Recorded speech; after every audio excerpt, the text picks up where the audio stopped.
Dean Martin collapsed during his last interview with Johnny Carson.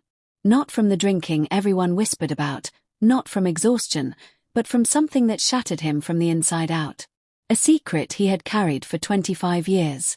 The king of cool, the man who built an empire on never letting anyone see him sweat, crumbled right there on live television, and the entire studio went completely silent.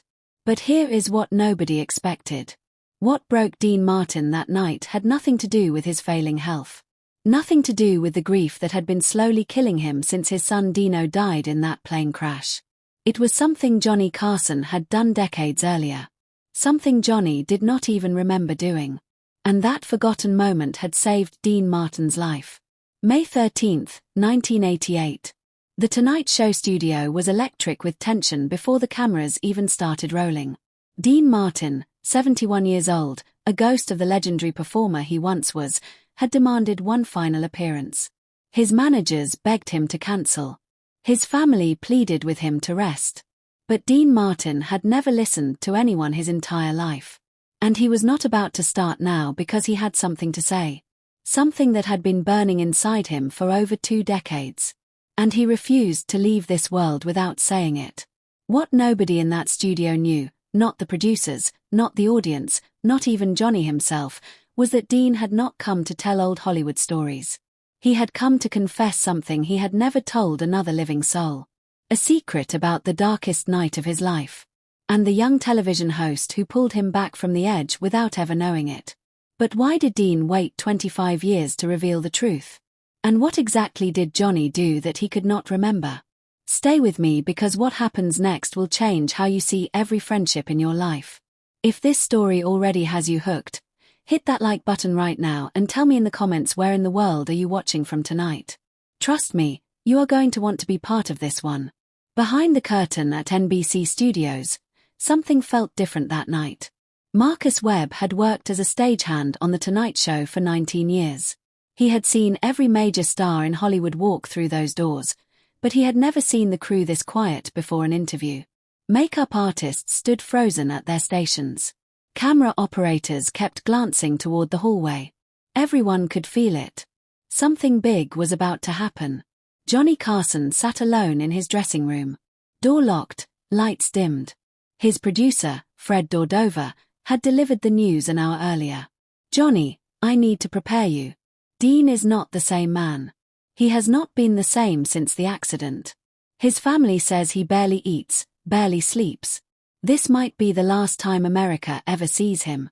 Johnny had said nothing, just nodded slowly and asked to be left alone. Dean Martin and Johnny Carson shared a bond that went far beyond Hollywood friendships. They had known each other for nearly 30 years. Dean had appeared on The Tonight Show more than any other entertainer over 40 times, but their connection was never about ratings or publicity.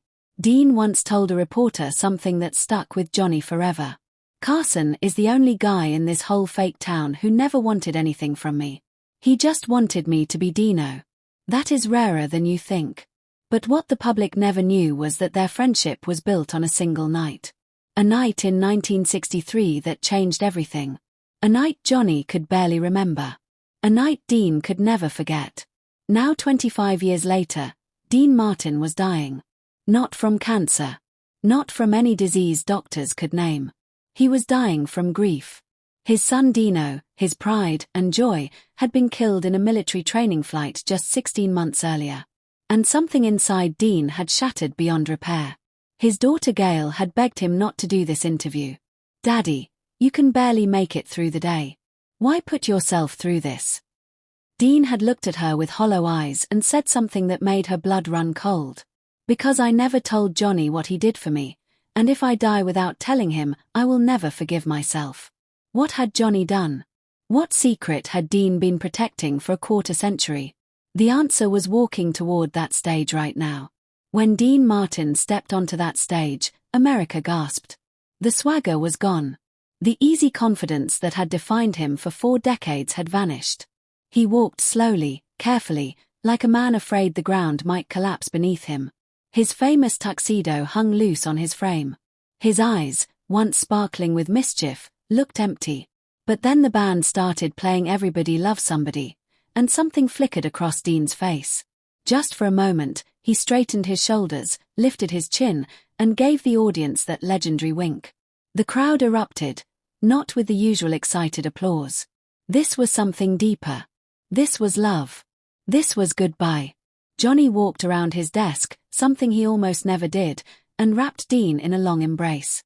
When they finally separated, both men had tears in their eyes. "Dean Martin, ladies and gentlemen," Johnny said, his voice catching. "Welcome home, P." Dean settled into the guest chair and looked at Johnny with an expression nobody could quite read. "Nowhere else I would rather be, John. You know that for the first 15 minutes it almost felt normal." Johnny asked about the old days and Dean delivered stories about Sinatra's temper, Sammy's practical jokes. The night they convinced a hotel manager they were foreign diplomats. The audience laughed, desperate to believe everything was okay. But everyone watching knew the truth. Every story was a gift. Every laugh was borrowed time. This was a dying man's final performance. Then Johnny made a mistake. An innocent question that changed everything. "Dean, looking back at your incredible career, what is your favorite memory? What moment stands out above all the rest?" Dean's smile disappeared. His hand, holding his signature glass, began to tremble. He set the drink down slowly and stared at Johnny with an intensity that made the entire studio lean forward. "Johnny," Dean said quietly, "can I tell you something? Something I have never told anyone. Not Frank, not Sammy, not even my kids." Johnny's face shifted from professional warmth to genuine concern. "Of course, Dean, anything." Dean took a shaky breath. "You know, I lost my boy, my Dino, 16 months ago." The studio fell absolutely silent. 18 million viewers across America stopped breathing. "But that is not what I came here to tell you tonight." Dean's voice cracked, his eyes filled with tears. "I came here to tell you why I did not die 25 years before he did." The revelation was coming and it had everything to do with the man sitting across from him. Subscribe right now because what Dean says in the next 60 seconds will leave you absolutely speechless. Where are you watching from? Drop your location in the comments. You are going to want to remember this moment. Dean wiped his eyes and looked straight at Johnny. "Do you remember the summer of 1963? August. You had just taken over The Tonight Show." Johnny's brow furrowed. "That was 25 years ago, Dean. I barely remember any of it." "I know you do not remember," Dean said softly. "That is what makes this so important." He shifted in his seat, pain etched across his face. "August 1963. I was at the lowest point of my entire life. My marriage to Jian was falling apart. She had taken the kids. I had not seen my babies in 3 weeks. The studio had just dropped my contract." Said Dean Martin was finished. The audience sat frozen. This was not the Dean Martin they knew. This was someone broken. But it was worse than that. Dean's voice dropped to a whisper. "Much worse. That night, I sat alone with a bottle of bourbon and a decision I had already made. I was done, Johnny. Done with all of it." Tears streamed down Dean's face. The crew was crying. Johnny had gone pale. "I wrote letters to my children. Told them I loved them. Then I decided to have one last drink at a place I used to love before I did what I had planned to do." Dean looked directly into Johnny's eyes. "The Formosa Cafe. You were there, Johnny, sitting alone at the bar. This skinny, nervous kid who looked more scared than anyone I had ever seen." Johnny's hand covered his mouth. "We drank together for hours. Two strangers falling apart. And at the end of the night, you said something to me." Dean's voice shattered. "Do you remember what you said, Johnny?" Johnny shook his head, tears falling freely. "You said, 'Dean, I do not know if I'm going to survive this job.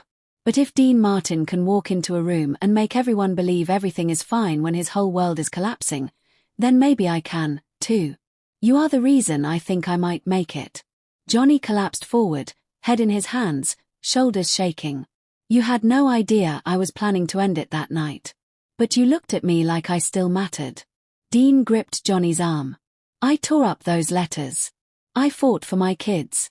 I rebuilt everything. All because of that night. You saved my life, Johnny. And you never even knew it." The studio was weeping, but the most powerful moment was still coming. Johnny could not speak. For the first time in 30 years of live television, Johnny Carson was completely silent. His shoulders trembled, his face was buried in his hands. Finally, he looked up, his eyes red and swollen. "Dean," he whispered. "I need to tell you something, too." Dean stared at him, confused. That night at the Formosa. I remember it now. I remember all of it. Johnny's voice broke as he continued. "I was not just scared that night, Dean. I was ready to quit. I had convinced myself the network had made a terrible mistake, that I was going to fail in front of the entire country. I was going to call my agent the next morning and walk away from everything." Dean's eyes widened.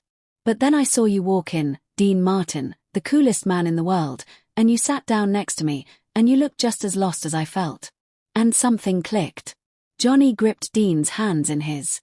"I thought to myself, if Dean Martin can feel this way and still get up every night and make people smile, then maybe being terrified is not a good enough reason to quit. You saved me that night, too, Dean. We saved each other." Dean stared at Johnny in stunned silence. Then slowly, a sound escaped his lips that was half laugh and half sob. 30 years. Johnny. 30 years we have been friends, and neither of us ever said a word." Johnny turned to the camera, tears still streaming down his face. "Everyone watching right now, listen to me. We walk around every single day convinced we are alone in our struggles, convinced nobody understands. But that night, two broken men sat at a bar and kept each other alive without even knowing it." Dean turned to the camera, too, his voice stronger now. "You never know who is watching you. You never know who needs to see you keep going. That stranger next to you at the bar. That friend who seems fine. They might be fighting a war you cannot see. And your presence just being there might be the only thing keeping them alive." The audience rose to their feet, not applauding, crying, reaching toward the stage as if trying to hold on to something sacred. Two legends. Two men who had defined American entertainment for decades. Exposed and vulnerable and more human than anyone had ever seen them. But Dean had one final gift to give. One last moment that would stay with Johnny for the rest of his life. If you are not subscribed yet, do it right now. You need to see how this ends and tell me where in the world are you watching this story unfold. Drop it in the comments. When it came time for Dean to leave, Johnny walked him slowly toward the wings, his arm wrapped around his oldest friend, supporting him the way Dean had unknowingly supported him all those years ago. At the edge of the stage, just before he disappeared from view, Dean stopped. He turned back one final time and the studio held its breath. "Johnny," Dean said loud enough for everyone to hear. "Thank you for seeing me that night when I could not see myself anymore." Johnny's voice cracked completely. "Thank you, Dean, for showing me I was not the only one who was afraid." Dean smiled, and for just a moment the old sparkle returned to his eyes. That famous Dean Martin charm that had captivated the world for 40 years. Same time, same bar, next lifetime, pie. Johnny could barely speak. "I will be there. I promise I will be there." Dean Martin walked off that stage for the last time. He died on Christmas morning 1995, 7 years after that interview. Johnny Carson was one of the last people he spoke to. At Dean's funeral, Johnny delivered words that would be remembered forever. "Dean taught me the most important lesson of my life. We are all walking around saving each other and we do not even know it. That stranger you smile at. That friend you check on. You might be the only reason they are still here." The interview became one of the most watched moments in television history. Mental health organizations reported thousands of people reaching out for help in the weeks that followed. Inspired by Dean's confession that even the king of cool had almost given up because sometimes the strongest people are fighting the hardest battles and sometimes a single conversation can save a life. Johnny Carson referenced that night for the rest of his life. In his final interview before his own death, he said something that captures everything. "Dean changed me. He taught me that every conversation matters. Every moment you choose to show up for someone, to really see them might be the moment that saves their life. And you will probably never know it, but that is okay. That is more than okay. That is everything." If this story moved you, subscribe to this channel right now. We share true stories that reveal the extraordinary power of human connection. Share this video with someone who needs to hear it tonight. Someone who might be fighting a battle you cannot see. Someone who needs to know they are not alone. And most importantly, remember this. That friend who seems fine, check on them. That stranger sitting alone, acknowledge them. That person who looks like they have it all together. They might be falling apart inside. You never know whose life you are saving just by showing up.